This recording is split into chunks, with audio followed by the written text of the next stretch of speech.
안녕하세요. 대전 강남한의원 우소영 원장입니다. 여자들은 갱년기를 겪으면서 몸이 많이 안 좋아지는데요. 혀가 아픈 혀 통증도 갱년기 이후에 여성분들에게 가장 많이 생기는 질병입니다. 오늘 보여드릴 케이스도 갱년기 증후군을 심하게 앓고 난 이후에 입이 마르면서 혀가 아프게 된 케이스인데요. 증상과 설진을 보면서 얘기해 보도록 하겠습니다. 이분은 갱년기 증상을 아주 심하게 앓으셨는데요. 시도 때도 없이 위쪽으로 열이 확 오르고 또 땀을 너무 많이 흘리셨다고 해요. 머리에서 땀이 비 오듯이 흐르고 또 잠도 잘 안 와서 깊은 잠을 못 주무셨고 그래서 항상 피곤하고 여기저기 아픈 증상들로 오랫동안 고생을 하셨습니다. 그러면서 입이 점점점 말라오고 입에 뭔가 상처가 난 것처럼 혀가 아프기 시작을 하다가 입이 화끈거리고 아프기 시작했는데요. 입안에 특별한 상처가 없는데도 이렇게 혀가 화끈거리고 아픈 병을 구강자결감 증후군이라고 합니다. 이 구강자결감 증후군은 특히 갱년기 이후에 여성분들에게 많이 생기시는데요. 그 중에서도 얼굴 쪽으로 열이 많이 올라오시는 분들, 그래서 입마름이나 눈이 뻑뻑하고 마르는 눈 건조, 구강 건조가 생기시는 분들에게 이 구강자결감 증후군이 잘 옵니다. 그런데 만약에 여기에 불면증이나 불안증까지 가지고 계시다면은 혀가 아주 심하게 통증이 오실 수가 있고요. 간혹 입이 쓰다, 또 입이 짜다, 입에서 쇠맛이 난다, 피맛이 난다는 것처럼 이상한 미각을 느끼시는 분들도 계신데요. 그런 증상들도 이 구강자결감 증후군의 한 증상이라고 볼 수 있습니다. 이런 구강자결감 증후군이 생기는 원인은 체질에 따라 환자분의 상태에 따라 다르게 되는데요. 그 원인이 뭔지를 찾아보는 과정이 바로 설진 과정입니다. 먼저 혀 자체의 색깔을 보면 핏기가 좀 없는 듯하게 보이는 담백한 색인데요. 이런 설을 담백설이라고 부르고 보통 혈기가 부족하신 분들, 혈이 부족하신 여성분들에게 많이 나타나는 혀입니다. 갱년기는 노화와 함께 몸에 혈이 부족해지기가 쉬운데요. 그래서 이 환자분의 혀도 핏기가 부족한 담백설이 나타났다고 볼 수 있습니다. 그런데 이렇게 몸에 핏기가 부족해지고 진액, 음액이 마르게 되면 우리 몸에서는 열이 발생하는데요. 이런 열을 허열이라고 합니다. 이런 열은 위쪽으로 올라오게 되고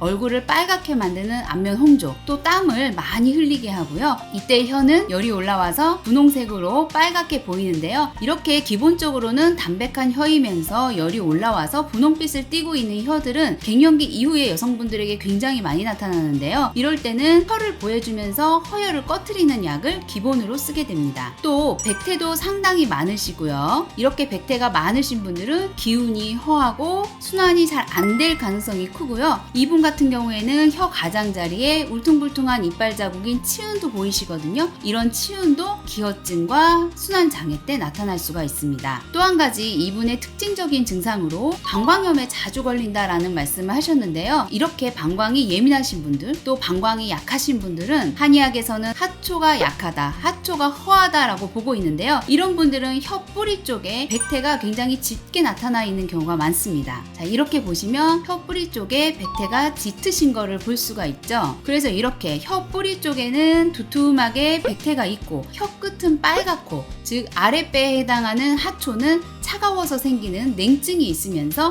위쪽으로는 열이 올라오는 이런 증상을 상열하한이라고 표현하기도 합니다. 오늘은 갱년기 환자분의 혀 통증, 구강자결감 증후군에 대해서 다뤄봤는데요. 사실 갱년기 증상은 혀 통증뿐만 아니라 머리끝부터 발끝까지 모든 증상을 일으킬 수 있기 때문에 혹시 내가 갱년기 증후군은 아닌가, 45세에서 55세, 60세 전후하신 분이시라면은 체크를 해보시는 것이 좋으실 것 같습니다. 늘 건강한 하루 되시고요. 행복한 하루 되시길 바랍니다. 감사합니다.